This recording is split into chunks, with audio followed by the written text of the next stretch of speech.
അയ്യോ ഞങ്ങളുടെ കുട്ടിയെ കാണാൻ നിങ്ങൾ ഇനി വരരുത്, ഞങ്ങളുടെ കുട്ടിയാണ് എന്നൊക്കെ പറഞ്ഞ് അവരുടെ ആ ഒരു ബുദ്ധിമുട്ടൊക്കെ കണ്ടപ്പോൾ ഇവർ പറഞ്ഞു ശരി ഞങ്ങൾ കാണാൻ വരുന്നില്ല, ഞങ്ങൾ ഒരു കാര്യത്തിന് അനുവദിക്കണം, ഈ കുട്ടിയുടെ കംപ്ലീറ്റ് എഡ്യൂക്കേഷൻ ഞങ്ങൾ സ്പോൺസർ ചെയ്യും, ഇനി എത്ര കാലം ഈ കുട്ടിക്ക് പഠിക്കാൻ തോന്നുകയാണെങ്കിലും അത് ഞങ്ങൾ ചെയ്തോളാം, അതിൽ നിങ്ങൾ അനുവദിക്കണം എന്ന് പറഞ്ഞതിൻ്റെ ബേസിസിൽ ഈ അച്ഛനും അമ്മയും അത് അനുവദിച്ചു. അതിനുശേഷമാണ് ഞാൻ ഡോക്ടർ ബ്രയൻ വീസിന്റെ പുസ്തകം വായിക്കുന്നതും ഈ പാസ്റ്റ് ലൈഫ് തെറാപ്പിയെ കുറിച്ചും അതിനെക്കുറിച്ചൊക്കെ പഠിക്കുന്നതും. പിന്നെ ഞാൻ തന്നെ സ്വയം ഹിപ്നോതെറാപ്പി പോയി പഠിച്ചു. ലെവൽ 1, ലെവൽ 2, ലെവൽ 3 പഠിച്ചു. കാലിഫോർണിയ ഇൻസ്റ്റിറ്റ്യൂട്ട് ഓഫ് ഹിപ്നോസിസിൽ പോയി പഠിച്ചു. അതിന്റെ ആ പാസ്റ്റ് ലൈഫ് റിഗ്രഷൻ എന്നുള്ളതിനെ കുറിച്ചും ഡീറ്റെയിൽഡ് ആയിട്ട് ഇപ്പൊ ഞാൻ പഠിച്ചു വരുന്നു. അപ്പൊ അതിനൊക്കെ ഒരു കാരണമായത് അലക്സാണ്ടർ ജേക്കബ് സാറാണ്. ഈ സാറിന്റെ വായിൽ നിന്ന് നേരിട്ട് ഇത് ഞാൻ കേട്ടിട്ടുണ്ട്. നമ്മുടെ ചാനലിൽ ഇത് ടെലികാസ്റ്റ് ചെയ്തിട്ടുണ്ട്. ഇതേ ശ്രുതി പിന്നെ അവര് തന്നെ സ്പോൺസർ ചെയ്യുന്നതായിട്ടും പൈസ കൊടുക്കുന്നതായിട്ടുള്ള കാര്യങ്ങളെല്ലാം സാറിന്റെ സാർ എപ്പോഴും ജീവിച്ചിരിക്കുന്ന ആളാണ്. അദ്ദേഹത്തിനോട് ഡയറക്റ്റ് ആയിട്ട് പോയി നിങ്ങൾക്ക് വെരിഫൈ ചാനൽ ഇന്റർവ്യൂല് നമ്മളോട് പറഞ്ഞു, നമ്മൾ നേരത്തെ പറഞ്ഞു നമ്മുടെ ചാനൽ വന്നിട്ടുണ്ട്. സാറിന്റെ ഒരു 11 വീഡിയോ ഓൾറെഡി നമ്മളുണ്ട്. അപ്പൊ അതിനകത്ത് ഒരു സാധനം ഇതാണ്. ഞങ്ങളുടെ പേഴ്സണൽ ആയിട്ട് ഞങ്ങളുടെ ഇളയ മോളുടെ ഈ ഒരു കാര്യം കൂടെ പറയണം. അപ്പൊ അത് ഈ കുട്ടി ഈ പറഞ്ഞ പോലെ ബാലെ ഡാൻസ് ചെയ്യുകയും അത് ഒരു മറ്റേ നമ്മുടെ നാട്ടിൻപുറത്ത് ബാലയുണ്ട്, മറ്റേ ബാലറ്റ് എന്നുള്ള സാധനമാണ്. ഇത് യൂറോപ്പിലുള്ള ഒരു നൃത്ത രീതിയാണ്. അപ്പൊ അത് ആക്ച്വലി ഈ കുട്ടി വളരെ ചെറിയ പ്രായത്തിൽ ഈ ടുട്ടു സ്കേർട്ട് എന്ന് പറഞ്ഞാൽ ബാലയ്ക്ക് ഉപയോഗിക്കുന്ന സ്കേർട്ടാണ്. കുട്ടിക്ക് പറയാൻ അറിയില്ല ഇങ്ങനെയുള്ള ഇത് വേണം എന്ന് പറയും. അപ്പൊ അത് എന്താണെന്നുള്ളത് നമുക്ക് മനസ്സിലാവുന്നില്ല. ഈ ബാലയെ കുറിച്ച് ഞങ്ങൾക്ക് ആർക്കും അറിയില്ല. ഞങ്ങൾ ഇതിനൊരു എക്സ്പോഷർ കുട്ടികൾക്ക് കൊടുത്തിട്ടില്ല. പക്ഷെ ഈ ചെറിയ മോള് ഇത് പറയുമ്പോൾ അതിന് വളരെ ഒരു കൗതുകം തോന്നി. നമ്മൾ അത് ഇങ്ങനെ ശ്രദ്ധിച്ചിരിക്കും. ഈ ബാലയുടെ മ്യൂസിക് വെച്ചോണ്ടിരിക്കുമ്പോൾ ടോല് കയറി ഇരുന്ന് ഡാൻസ് ചെയ്യും. ഇത് ഈ ചെറിയ പ്രായത്തിലൊന്ന് ടോലിൽ ഇരുന്ന് ഡാൻസ് ചെയ്യാന്ന് പറഞ്ഞാൽ അത്ര എളുപ്പമുള്ള കാര്യമല്ല, നല്ല ബുദ്ധിമുട്ടുണ്ട്. പിന്നെ മൂത്ത മോള് അത് ചെയ്യാൻ നോക്കിയിട്ട് അവർക്ക് സാധിക്കുന്നില്ല. ചെറിയ ആള് ഈസി ആയിട്ട് ചെയ്യുന്നു. അപ്പൊ മൂത്ത മോള് നല്ലൊരു ഡാൻസറാണ്. പിന്നെ ആ പാട്ട് കഴിയുന്നതോടെ ഇങ്ങനെ ഒരു ഗ്രേസോടെ ഒരു വളരെ സ്വാഭാവികമായിട്ട്. ഇത് ഇങ്ങനെ സംഭവിച്ചപ്പോൾ മലയാളത്തിലെ ഒരു പ്രധാന സംവിധായകനും നടനും രണ്ടുപേരും ഇത് ഒരിക്കലും കാണാൻ ഇടയാവുകയും അവർ രണ്ടുപേരും ഞങ്ങളെ ഒരു ശ്രീജിത്ത് ഡാൻസ് സിറ്റി എന്ന് പറയുന്ന ഒരു ഓർഗനൈസേഷൻ നടത്തുന്ന ഒരു മിസ്റ്റർ ശ്രീജിത്ത് ഉണ്ട്. അപ്പൊ അദ്ദേഹം ഞങ്ങൾ അങ്ങോട്ട് വിട്ടു. അപ്പൊ അവിടെ ചെന്ന് ഞങ്ങൾ കുട്ടിയെ കാണിച്ചപ്പോൾ അദ്ദേഹം പറഞ്ഞു ഇത് കൃത്യസമയമാണ്, ഇപ്പൊ തന്നെയാണ് കുട്ടിയെ പഠിപ്പിക്കേണ്ടത്. അപ്പൊ ഈ ഫ്ലെക്സിബിലിറ്റി ഒക്കെ മാക്സിമം കിട്ടുന്ന സമയം. വേറെ 2 ബാലെ ഇൻസ്റ്റിറ്റ്യൂട്ടുകൾ ഇവിടെ നടക്കുന്നുണ്ട്. അവിടെയൊക്കെ ചെന്ന് നോക്കിയപ്പോൾ അവർ പറഞ്ഞു ഇല്ല പറ്റില്ല, കുട്ടി വളരെ ചെറുതാണ്, ഇപ്പൊ പഠിപ്പിക്കാൻ പറ്റാം. പക്ഷെ ഇദ്ദേഹം അത് ഏറ്റെടുക്കുകയും പഠിപ്പിക്കുകയും ചെയ്യുകയും അതിൽ വളരെ സക്സസ്ഫുൾ ആയിട്ട് വരികയും ഒക്കെ ചെയ്തിട്ടുണ്ട്. അപ്പൊ അതിന് ഒരു അത്ഭുതമായിട്ട് തോന്നിയിട്ടുള്ള ഒരു കാര്യമാണ്. ഒരു പൂർവ്വജന്മാർജിതം പാപം വ്യാധി രൂപേണ ജായത്തെ എന്ന് പറയുന്ന പോലെ തന്നെ പൂർവ്വജന്മാർജിതമായിട്ടുള്ള വാസനകൾ പല രീതിയിലും അത് പ്രസന്റ് ചെയ്യപ്പെടുന്നുണ്ട്. പക്ഷെ ഈ കുട്ടി ഉണ്ടല്ലോ, അലക്സാണ്ടർ ജേക്കബ് സാർ പറഞ്ഞ കുട്ടി 5 വയസ്സ് കഴിഞ്ഞപ്പോഴേക്കും എല്ലാം മറന്നുപോയിട്ടും. ഇപ്പം ചെറിയ മോള് 5 വയസ്സായി, അവൾക്ക് ഇപ്പൊ പഴയ കാര്യങ്ങൾ അത്രയും സ്പോണ്ടേനിയസ് ആയിട്ട് വരുന്നത്. അല്ല, അതിപ്പോ പ്രധാനപ്പെട്ട ഒരു പോയിന്റിലേക്കാണ് ഡോക്ടർ നമ്മള് പറയാൻ ചിന്തിക്കാത്തൊരു വിഷയത്തെ കുറിച്ചാണ് പറഞ്ഞത്. കാരണം വില്യം വേർഡ്സ്വർത്തിന്റെ ഇമ്മോർട്ടാലിറ്റി ഓടുന്നതിൽ വളരെ വിശ്വവിഖ്യാതമായ ഒരു കവിതയുണ്ട്. അപ്പൊ അതിനകത്ത് അദ്ദേഹം പറയുന്നത് child is the father of man എന്ന് പറയുന്ന ഒരു സംഗതിയുണ്ട്. അപ്പൊ യഥാർത്ഥത്തിൽ അത് ഈ prenatal existence of the soul എന്ന് പറഞ്ഞ സംഗതിയെ കുറിച്ചാണ് പറയുന്നത്. അപ്പൊ പ്ലേറ്റോയുടെ ഒരു തിയറി ഉണ്ട്. അപ്പൊ ഇതിനകത്ത് നമ്മളിത് മുമ്പ് ജീവിച്ചിരുന്നു, ഐ ഹാവ് എക്സിസ്റ്റഡ് ബിഫോർ എന്ന് പറയുന്ന ഒരു കോൺസെപ്റ്റ് ആണ്. പക്ഷേ അങ്ങ് പറഞ്ഞതുപോലെ നമ്മൾ ഈ ഭൂമിയിലേക്ക് വന്ന് കുറച്ച് നാളത്തേക്കുള്ള നമ്മുടെ ഓർമ്മകളിൽ ഈ പൂർവ്വജന്മം അല്ലെങ്കിൽ പൂർവ്വജന്മങ്ങൾ നമ്പർ ഓഫ് ബർത്ത് അതിന്റെ ഇതുണ്ടാവും, എലമെന്റ്സ് ഉണ്ടാവും. പക്ഷെ പിന്നെ കുറെ കഴിയുമ്പോൾ നമ്മൾ ഇവിടെ കംപ്ലീറ്റ് ആയിട്ട് അങ്ങ് ലയിക്കുമ്പോൾ അത് മറന്നു, സ്വാഭാവികമായിട്ട് മറന്നു. അതാണ് അതിനകത്തുള്ളൊരു നമുക്കൊരു സയന്റിഫിക് ആയിട്ട് നമുക്ക് പറയാൻ പറ്റുന്ന എക്സ്പ്രഷൻ. കാരണം കുട്ടികൾ ചിരിക്കാറുണ്ട്. അവരെന്തിനും കരയുന്ന വെച്ചാൽ നമുക്ക് പറയാൻ പറ്റുന്ന കണ്ടീഷൻസ് അൺഫേവറബിൾ കണ്ടീഷൻസിൽ ഡെഫിനറ്റ്ലി ദേ വിൽ ക്രൈ. പക്ഷെ അത് എന്തിനും ചിരിക്കുന്നു. 3 മാസം 6 മാസമുള്ള കുട്ടികളൊക്കെ ചിരിക്കാറുണ്ട്. അപ്പൊ അത് ഈ പറയുന്ന പാസ്റ്റ് ലൈഫ് ഇതാണെന്നും അവർ മറ്റൊരു ലോകത്തിലാണെന്നും ആണ് അദ്ദേഹത്തിന്റെ കവിതയിലൂടെ അദ്ദേഹം ഇമ്മോർട്ടലിന്റെ ഓടിലൂടെ അദ്ദേഹം പറയുന്നത്. അപ്പൊ ഇതേപോലെ ഒരു സംഭവം വളരെ വിഖ്യാതമായ ഒരു പുസ്തകമുണ്ട്, ഐ ഹാവ് ലിവ്ഡ് ബിഫോർ എന്നൊരു ബുക്കുണ്ട്, ശാന്തി ദേവിയുടെ ഒരു പുസ്തകം. അപ്പൊ ഈ പുസ്തകത്തില് പിന്നെ അവർ പറയുന്നത് യഥാർത്ഥത്തില് ഗാന്ധിജിയൊക്കെ എക്സ്പീരിയൻസ് ചെയ്ത ഒരു സംഗതിയാണ്. ഡൽഹിയിലെ ചിരാവാല മൊഹല്ല എന്ന് പറയുന്ന സ്ഥലത്തുള്ള 3-4 വയസ്സ് പ്രായമുള്ള ഒരു പെൺകുട്ടി അവരുടെ ഹസ്ബൻഡിനെ കുറിച്ച് അന്വേഷിച്ചു പറഞ്ഞു. അപ്പൊ നമ്മൾ കൊച്ചുകുട്ടികളെ ഒബ്സർവ് ചെയ്ത് കഴിഞ്ഞാൽ ചൈൽഡ് പ്രാങ്ക്സ് ആണെങ്കിലും, പക്ഷെ ഞാനിപ്പോ ഈ ഒരു വഴിയിൽ വന്നതിന് ശേഷം ഞാൻ കൊച്ചുകുട്ടികളെ ഒബ്സർവ് ചെയ്യാറുണ്ട്. ഭയങ്കര രസമാണ്. അപ്പൊ ഈ ഒബ്സർവ് ചെയ്യുമ്പോൾ അവരുടെ പാസ്റ്റിന്റെ എലമെന്റ്സ് കാണിക്കുന്നുണ്ട്, ഡെഫിനറ്റ്ലി 100% കാണിക്കാറുണ്ട്. അപ്പൊ ഇവർക്ക് ഈ ഹസ്ബൻഡിനെ കാണണമെന്ന് പറയുമ്പോഴത്തേക്ക് തീർച്ചയായിട്ടും അവർ like sort of child prank ആണ്. പക്ഷെ ഈ കുട്ടി സ്കൂളിൽ പെർസിസ്റ്റന്റ് ആയിട്ട് പറഞ്ഞുകൊണ്ടിരിക്കുക. ഒരു ദിവസം ഈ പെൺകുട്ടി 6 വയസ്സുള്ളപ്പോൾ സ്കൂളിൽ നിന്ന് ഇറങ്ങി പൊക്കളന്നു. അപ്പൊ ഇതൊരു വലിയ ഇഷ്യൂ ആയി. അങ്ങനെ ഈ സ്കൂളിലെ അധ്യാപകരും ബാക്കിയുള്ള ആൾക്കാരും അവിടെ ഒരു കമ്മിറ്റി ഫ്രെയിം ചെയ്തു. അങ്ങനെ അവരെല്ലാവരുടെയും കൂടെ ശ്രദ്ധയോടുകൂടി ഇത് അന്വേഷിച്ചു പോയി. അവിടെ പറയുന്നത് ഉത്തർപ്രദേശിലാണ് അവളുടെ ഹസ്ബൻഡ് ജീവിച്ചിരിക്കുന്നത് എന്ന് പറഞ്ഞിട്ട് അവസാനം ഈ ആൾക്കാർ എല്ലാവരും കൂടി അവിടെ പോയി. അങ്ങനെ നേരത്തെ പറഞ്ഞതുപോലെ ചില പ്രത്യേക അവിടെ പറയുന്ന വഴികളിലൂടെ പോകുന്നു, ചില സ്ഥലത്തോട്ട് നിർത്തുന്നു, അവിടെ നിന്ന് ഇറങ്ങി നേരെ പോകുന്നു. അവിടെ നിന്ന് ഇവിടെ ഒരു കിണറുണ്ടായിരുന്നു, ഇവിടെ ആ സാധനം എടുക്കൊണ്ട് ഈ സാധനം എടുക്കൊണ്ട് വീടിന്റെ പല ഭാഗങ്ങളിൽ നിന്ന് ഇങ്ങനെ എടുക്കുന്നുണ്ട്. അപ്പോൾ അവിടെ ഉണ്ടായിരുന്ന ആള് പറഞ്ഞു, എന്റെ ഭാര്യ മരണപ്പെട്ടു പോയി, ആ മരണപ്പെട്ടു പോയ സ്ത്രീയാണ് ഈ നിൽക്കുന്നതെന്ന് കൺഫേം ആയി. അപ്പൊ അത് ഗാന്ധിജിയുടെ ശ്രദ്ധയിൽ വന്നു. യൂറോപ്യൻസ് ഉൾപ്പെടെയുള്ള പൊളിറ്റീഷ്യൻസ് ഉൾപ്പെടെയുള്ള ഒരുപാട് ആളുകൾ ചേർന്നിട്ട് വലിയ കമ്മിറ്റി ഇതെന്തായാലും ഫേക്ക് അല്ല എന്ന് പറഞ്ഞിട്ടുണ്ട്. So I have lived before എന്നുള്ള the true story of reincarnation പറഞ്ഞിട്ട് ശാന്തിദേവി ഒരു ബുക്ക് ഉണ്ട്. അതുകൂടെ ഈ ഒരു അവസരത്തിൽ നമ്മൾ ഓൾറെഡി അത് ബേസ് ചെയ്തിട്ട് ഒരു വീഡിയോ ചെയ്തിട്ടുണ്ട്. എങ്കിലും ഈ ഒരു അവസരത്തിൽ അത് പറഞ്ഞതാണ്. ഞങ്ങൾക്ക് ഈയിടെ വളരെ പ്രശസ്തനായിട്ടുള്ള ഒരു നടൻ ഒരു വ്യക്തിയെ പരിചയപ്പെടുത്തി തന്നിരുന്നു. അദ്ദേഹത്തിന്റെ പേര് ലിഡിയാൻ നാദസ്വരം എന്നാണ്. അദ്ദേഹം ഇപ്പൊ നിങ്ങൾക്ക് യൂട്യൂബിലൊക്കെ നോക്കിക്കഴിഞ്ഞാൽ കിട്ടും. Child prodigy. അദ്ദേഹം വളരെ മിടുക്കനായിട്ടുള്ള ഒരു മ്യൂസിഷ്യനാണ്.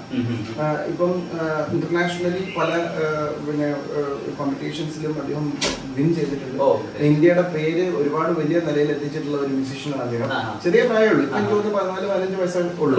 പക്ഷെ ആ വളരെ ചെറിയ പ്രായത്തിൽ ഇദ്ദേഹം വളരെ മിടുക്കനായിട്ട്, അപ്പം എ ആർ റഹ്മാൻ സാറൊക്കെ അദ്ദേഹത്തിന് വിളിച്ച് അദ്ദേഹത്തിന് പേഴ്സണലി ഇന്റർവ്യൂ ഇതുപോലെ എടുത്തിട്ടുണ്ട്. ലിഡിയാൻ നാദസ്വരം. അപ്പൊ ഈ ലിഡിയാൻ നാദസ്വരം ഒരു ചൈൽഡ് പ്രോഡിജിയാണ്. അതിപ്പോ ഈ ചെറിയൊരു കാലഘട്ടം കൊണ്ട് സ്വായത്തമാക്കാൻ പറ്റുന്ന കഴിവുകളല്ല അദ്ദേഹത്തിനുള്ളത്. അദ്ദേഹം എത്രയോ ജന്മങ്ങളായിട്ട് സ്വായത്തമാക്കിയിട്ടുള്ള കഴിവാണ് ഇപ്പൊ അവർ പ്രകടിപ്പിച്ചുകൊണ്ടിരിക്കുന്നതെന്ന് വേണം പറയാൻ. അത് ഞങ്ങൾ നേരിട്ട് കണ്ട ഒരു വ്യക്തിയാണ് ലിഡിയാൻ നാദസ്വരം എന്ന് പറയുന്നത്.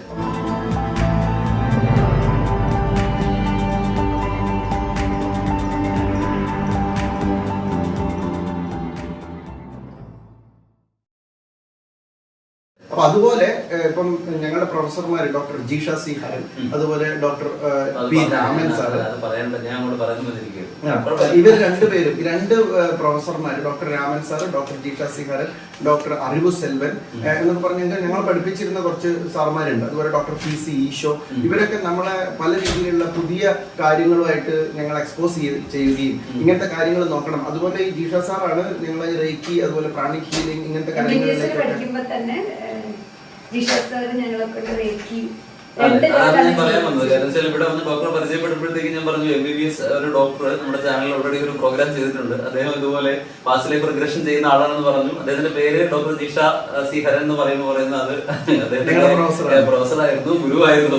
അപ്പൊ അതൊരു സർപ്രൈസ് ആയിരുന്നു. അതാണ് ഞാൻ നേരത്തെ പറയണമെന്ന് ആഗ്രഹിച്ചത്. അതുപോലെ ഡോക്ടർ പി രാമൻ, അദ്ദേഹത്തിന്റെ സ്പീച്ചസ് ഇപ്പൊ യൂട്യൂബിൽ അവൈലബിൾ ആണ്. പി രാമൻ സാറും ജീഷ സാറും പറഞ്ഞിട്ടാണ് ഞങ്ങളുടെ നാഡി ജ്യോതിഷം പോയി ഇരിക്കുന്നത്. അപ്പൊ ഇതില് ഞങ്ങൾ പാസ്റ്റ് ലൈഫിൽ ബന്ധമുള്ളവരാണ്. അപ്പൊ ഇങ്ങനത്തെ കാര്യങ്ങളൊക്കെ അന്ന് പറയുമെങ്കിലും ഞാൻ ഇതൊന്നും വിശ്വസിച്ചിരുന്നില്ല. പിന്നെ ഈ റിസർച്ചുമായിട്ട് ബന്ധപ്പെട്ട് പഠിച്ച് മെഡിക്കൽ ആസ്ട്രോളജിയും അതുപോലെ തന്നെ നമ്മുടെ അലക്സാണ്ടർ ജേക്കബ് സാറിന്റെ ഇന്റർവെൻഷനും ബ്രയൻ വീസിന്റെ ബുക്കും ഇതെല്ലാം കൂടെ കണ്ടപ്പോ ഇതില് ഒരുപാട് സത്യം ഉണ്ടെന്ന് തോന്നുകയും അതിലേക്ക് കൂടുതൽ ഡീപ്പായിട്ട് മനസ്സിലാക്കണം എന്നുള്ള ആഗ്രഹം ഉണ്ടാവുക. രാധാകൃഷ്ണൻ സാറെ കണ്ടു, രാധാകൃഷ്ണൻ സാറിന്റെ പുസ്തകം വായിച്ചു. അപ്പൊ നമ്മുടെ ഡോക്ടർ തെരേസ, അവര് ലിത്വാനിയയിലുള്ളതാണ്. പക്ഷെ നമുക്ക് അവരുമായിട്ട് പരിചയപ്പെടാനുള്ള ഒരു ഭാഗ്യം കിട്ടുകയും അവരുടെ ഈ പറഞ്ഞ സോൾ കമ്മ്യൂണിക്കേഷനും അങ്ങനത്തെ ചില കഴിവുകളെ കുറിച്ചൊക്കെ നമുക്ക് അറിയാൻ സാധിച്ചു. അപ്പൊ ഇതൊക്കെ എന്ന് പറഞ്ഞാൽ ഞങ്ങൾക്ക് ഒരു റെവലേഷൻസ് ആണ്. നമുക്ക് അറിയാൻ പാടില്ലാത്ത കുറെ കാര്യങ്ങൾ ഇവരെല്ലാം പറഞ്ഞു തന്നു എന്നുള്ളത് വലിയൊരു ഭാഗ്യമായിട്ട് തോന്നുന്നു. കാരണം ഇങ്ങനെ ഈ സയന്റിഫിക് ആയിട്ട് നമ്മൾ പഠിച്ചു പോകുന്നതിന്റെ ഇടയ്ക്ക് ഇങ്ങനെയുള്ള കാര്യങ്ങൾ കൂടെ ചേർത്ത് വായിക്കുമ്പോൾ ഇതിലൊക്കെ നമ്മൾ അറിയാത്ത ചില സയൻസിന്റെ വഴികൾ തുറന്നു തരാനുള്ള പിന്നെ ഓപ്പർച്യൂണിറ്റീസ് ആയിട്ട് നമ്മൾ കാണുകയും അതിൽ കൂടുതൽ റിസർച്ച് ചെയ്യണമെന്ന് തോന്നുകയും ഒക്കെ ചെയ്യുന്നുണ്ട്. അപ്പം ഇതൊരു സയൻസ് എന്ന് പറയുന്നത് കണ്ടിന്യൂസ്ലി ചേഞ്ച് ആയിക്കൊണ്ടിരിക്കുന്ന ഒരു കാര്യമാണ്. എപ്പോഴും ഫിക്സ്ഡ് ആയിട്ടുള്ള ഒരു കാര്യമാണ്. Daily it is changing. പണ്ടുള്ള പല സത്യങ്ങളും ഇന്ന് മിഥ്യകളാണ്, പണ്ടുള്ള പല മിഥ്യകളും ഇന്ന് സത്യമാണ്. അതൊരു PhD ഹോൾഡർ ആണല്ലോ. അപ്പം സ്വാഭാവികമായിട്ടും ഞാനിപ്പോ MPhil ചെയ്തിട്ടുണ്ട്, ബിഹേവിയറൽ മെഡിസിൻ ആൻഡ് റീഹാബിലിറ്റേഷനിലാണ് ഞാൻ MPhil ചെയ്തിരിക്കുന്നത്. പക്ഷെ അതിലൊക്കെ എനിക്ക് ശരിക്കും ഈ ക്യാൻസർ വിഭാഗത്തിൽ വർക്ക് ചെയ്യുമ്പോൾ എനിക്ക് ഒരുപാട് അനുഭവങ്ങൾ കിട്ടിയിട്ടുണ്ട്. ധാരാളം മരണങ്ങൾ കാണാൻ സാധിച്ചിട്ടുണ്ട്. അവരുടെ വേദനയും വിഷമവും കഷ്ടപ്പാടും ബുദ്ധിമുട്ടും പ്രയാസവും ഒക്കെ കുറയ്ക്കാനുള്ള വരാനുള്ള ഭാഗ്യം കിട്ടിയിട്ടുണ്ട്. അവരുടെ കൂടെ വർക്ക് ചെയ്യുമ്പോൾ അവരുടെ ജീവിതം അവർ തുറന്ന പുസ്തകം പോലെ മറ്റേത് ഡോക്ടറുടെ മുന്നിലും തുറന്നു വെക്കുന്നത് പോലെയല്ല, പൂർണ്ണമായും തുറന്നു വെക്കുകയും അവർ നമ്മുടെ മുന്നിൽ നഗ്ന സത്യങ്ങൾ തുറന്നു പറയുന്ന അവസ്ഥകൾ ഉണ്ടായിട്ടുണ്ട്. അപ്പൊ അതെന്ന് വെച്ചാൽ അവർക്ക് അറിയാം ഇനിയൊരു 3 മാസം അല്ലെങ്കിൽ 6 മാസം കൂടി അവർ ജീവിക്കുള്ളൂ എന്ന് അവർക്ക് വ്യക്തമായ ധാരണയുണ്ട്. അതാണ് ഞാൻ പറഞ്ഞത്, ഒരു ഡോക്ടർ എന്ന് പറഞ്ഞാൽ ഈക്വലന്റ് ടു ഗോഡ്. പല സമയങ്ങളിലും അങ്ങനെ ഈ ഒരു സംവേദന നടക്കുന്നുണ്ട്. അത് എനിക്ക് എന്റെ മുത്തശ്ശൻ, ലക്ഷ്മിയുടെ മുത്തശ്ശനും അത് ഒരുപാട് പറഞ്ഞു കൊടുത്തിട്ടുണ്ട്. മുത്തശ്ശി, അമ്മമ്മ, അവരൊക്കെ എനിക്ക്, അമ്മ, അച്ഛൻ, എല്ലാവരും നമുക്ക് ഒരുപാട് കാര്യങ്ങൾ പറഞ്ഞു തന്നിട്ടുണ്ട്. അതിൽ ഓർക്കുന്ന ഒരു കാര്യം എന്ന് വെച്ചാൽ ഏകോ വിദ്യ വൈദ്യം ആധ്യാത്മികം വാ, ഏകോ വാസ പട്ടണേവ വനേവ, ഏകോ സേവ ഭൂപതിർവ യതീർവ, ഏകോ ഭാര്യ സുന്ദരി വാ സുധീവ എന്ന് പറയുന്ന ഒരു ശ്ലോകം ഉണ്ട്. അതിൽ ഏകോ വിദ്യ വൈദ്യം ആധ്യാത്മികം വാ, ഒരു വിദ്യ പഠിക്കുകയാണെങ്കിൽ അത് ഏറ്റവും ടോപ്പായിട്ടുള്ള ആധ്യാത്മികമായിട്ടുള്ള വിദ്യ പഠിക്കുകയോ അല്ലെങ്കിൽ ഏറ്റവും ടോപ്പായിട്ടുള്ള വൈദ്യം പഠിക്കുകയോ ചെയ്യാം.